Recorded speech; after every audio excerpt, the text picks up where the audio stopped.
ಮಹಿಳೆ kidnap case ಇತ್ತಲ್ಲ, ಭವಾನಿಗೂ ಕೂಡ ಆ ಕೇಸಲ್ಲಿ ಸಂಕಷ್ಟ ಎದುರಾಗುವಂತ ಚಾನ್ಸಸ್ ಇದೆ.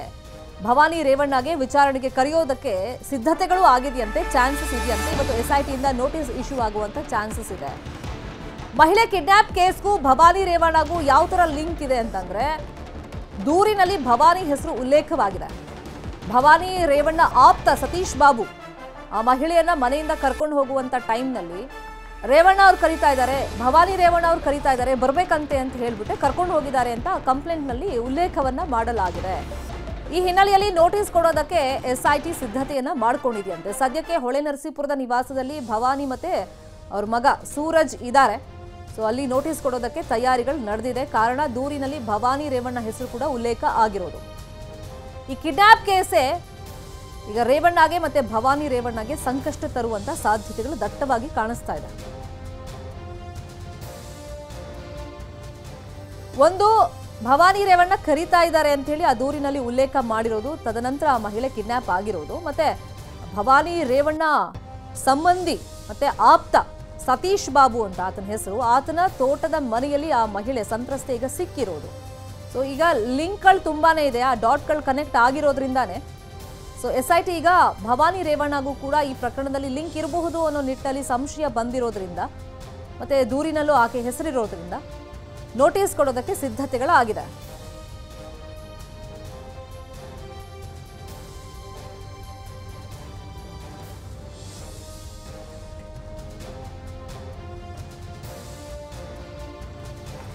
ಇದೇ ವಿಚಾರವಾಗಿ ಇನ್ನಷ್ಟು ಡೀಟೇಲ್ ಆಗಿ ಇನ್ಫಾರ್ಮೇಶನ್ ಕೊಡೋದಕ್ಕೆ ನೇರ ಸಂಪರ್ಕದಲ್ಲಿ ಜಾಯಿನ್ ಆಗಿದ್ದಾರೆ ನಮ್ಮ ಹಾಸನ ರಿಪೋರ್ಟರ್ ಕೃಷ್ಣಮೂರ್ತಿ. ಒಂದು, ದೂರಿನಲ್ಲಿ ಭವಾನಿ ರೇವಣ್ಣ ಹೆಸರು ಉಲ್ಲೇಖ ಮಾಡಿರೋದು, ಯಾಕಂದ್ರೆ ಭವಾನಿಯವರು ಕರೀತಾ ಇದ್ದಾರೆ ಬರ್ಬೇಕಂತೆ ಅಂತ ಆ ಸಂತ್ರಸ್ತೆಯನ್ನ ಕರ್ಕೊಂಡು ಹೋಗಿರೋದು. ಮತ್ತೊಂದು, ಭವಾನಿ ರೇವಣ್ಣ ಸಂಬಂಧಿಯ ತೋಟದ ಮನೆಯಲ್ಲೇ ಆ ಸಂತ್ರಸ್ತೆ ಸಿಕ್ಕಿರೋದು. ಇದು ಯಾವ ತರ ಕನೆಕ್ಟ್ ಆಗ್ತಿದೆ ಈ ಕೇಸ್ನಲ್ಲಿ, ಯಾವಾಗ SITಯಿಂದ ನೋಟಿಸ್ ಇಶ್ಯೂ ಆಗ್ಬೋದು, ಏನ್ ಇನ್ಫಾರ್ಮೇಶನ್ ಅಲ್ಲಿ ಸಿಗ್ತಾ ಇದೆ? ಭವಾನಿ ಸದ್ಯಕ್ಕೆ ಹೊಳೆನರಸೀಪುರದ ನಿವಾಸದಲ್ಲಿ ಇದ್ದಾರಾ? ಖಂಡಿತ ಶರ್ಮಿತಾ, ಈ ಒಂದು ಕಿಡ್ನಾಪ್ ಕೇಸು ರೇವಣ್ಣ ಅವರಿಗೆ ತಳಕಾಕೊಂಡು ಅವರನ್ನ SIT ಬಂಧನ ಮಾಡುವಂತಹ ಪರಿಸ್ಥಿತಿಗೆ ಕರ್ಕೊಂಡೋಯ್ತು. ಯಾಕಂತ ಹೇಳಿದ್ರೆ ಸಾಮಾನ್ಯವಾಗಿ ನಾವು ಮುಂಚಿತವಾಗಿ ಹೊಳೆನರಸೀಪುರ ನಗರ ಠಾಣೆಯಲ್ಲಿ ದಾಖಲಾಗಿದ್ದಂತಹ ಪ್ರಕರಣದ ಸಂಖ್ಯೆ 107ರ ಅಡಿನಲ್ಲಿ ರೇವಣ್ಣನವರ ವಿರುದ್ಧವಾಗಿ A1 ಆರೋಪಿ ಅಂತ ಪರಿಗಣನೆಗೆ ತೆಗೆದುಕೊಂಡು ಅವರ ವಿರುದ್ಧವಾಗಿ IPC ಸೆಕ್ಷನ್ 354A D ಮತ್ತು 506 ಮತ್ತು 509 ಅಡಿಯಲ್ಲಿ ಕೇಸ್ ದಾಖಲಾಗಿತ್ತು. ಅದರ ನಿರೀಕ್ಷಣಾ ಜಾಮೀನಿಗೆ ರೇವಣ್ಣವರು ಕೂಡ ಅರ್ಜಿಯನ್ನು ಸಲ್ಲಿಸಿದ್ರು. ಅದೇ ಕೋರ್ಟೇ ಅವರಿಗೆ ಹೇಳಿತ್ತು, ನಿಮ್ಮ ಮೇಲೆ ಇರ್ತಕ್ಕಂಥ ಸೆಕ್ಷನ್ಗಳಿಗೆ ನಾವು ಬೇಲ್ ಕೊಡ್ತೀವಿ, ನೀವು ಯಾಕೆ ನಿರೀಕ್ಷಣಾ ಜಾಮೀನನ್ನ ಸಲ್ಲಿಸಿದ್ರೆ ಎಂಬಂತಹ ಪ್ರಶ್ನೆಯನ್ನು ಕೂಡ ಕೇಳಿತು. ಅದರಿಂದ ಅವರು ಆ ನಿರೀಕ್ಷಣಾ ಜಾಮೀನು ಅರ್ಜಿಯನ್ನು ಕೂಡ ಹಿಂದಕ್ಕೆ ಪಡೆದುಕೊಂಡಿದ್ರು. ಆದ್ರೆ ಇದೀಗ ಮೊನ್ನೆ KR ನಗರ ಠಾಣೆಯಲ್ಲಿ ಪ್ರಕರಣ ದಾಖಲಾಗಿದೆ. ಈ ರೇವಣ್ಣವರ ವಿರುದ್ಧವಾಗಿ ಏನು ಹೊಳೆನರಸೀಪುರದ ತಮ್ಮ ನಿವಾಸದಲ್ಲಿ ಕೆಲಸ ಮಾಡ್ತಿದ್ದಂತಹ ಮಹಿಳೆ ಸಂತ್ರಸ್ತೆಯಿಂದ ಇವರನ್ನ ಕಿಡ್ನಾಪ್ ಮಾಡಿದಂತ ಕೇಸ್ನಲ್ಲಿ ಈಗ ರೇವಣ್ಣವರಿಗೆ ಬಂಧನ ಕೂಡ ನಿನ್ನೆ ಎದುರಾಗಿದೆ.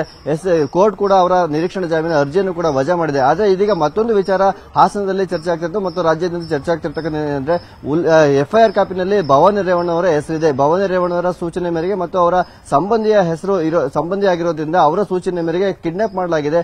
ಭವಾನಿ ರೇವಣ್ಣವರಿಗೂ ಕೂಡ ಈಗ ಏನು ಈ ಕೇಸ್ನ ಸಂಬಂಧವಾಗಿ ಭವಾನಿ ರೇವಣ್ಣವರು ಕೂಡ ವಿಚಾರಣೆಗೆ ಒಳಪಡಿಸುವಂತಹ ಸಾಧ್ಯತೆಗಳು ಇದೆ ಎಂಬಂತ ಈಗ SITಯ ಕೆಲ ಅಧಿಕಾರಿಗಳು ನೋಟಿಸ್ ಕೊಡುವಂತಹ ಸಾಧ್ಯತೆಗಳು ಇದೆ ಎಂಬುದು ಈಗ ಹಾಸನದಲ್ಲಿ ಮತ್ತು ರಾಜ್ಯಾದ್ಯಂತ ಚರ್ಚೆ ಆಗ್ತಿರ್ತಕ್ಕಂಥದ್ದು. ಭವಾನಿ ರೇವಣ್ಣರು ಸಂಕಷ್ಟ ಈಗ ಎದುರಾಗುವಂತಹ ಸಾಧ್ಯತೆಗಳು ಕಾಣಿಸ್ತಿರ್ತಕ್ಕಂಥದ್ದು. ಶರ್ಮಿತಾ, ಕೃಷ್ಣಮೂರ್ತಿ, ತಮ್ಮ ಇನ್ಫಾರ್ಮೇಶನ್ಗೆ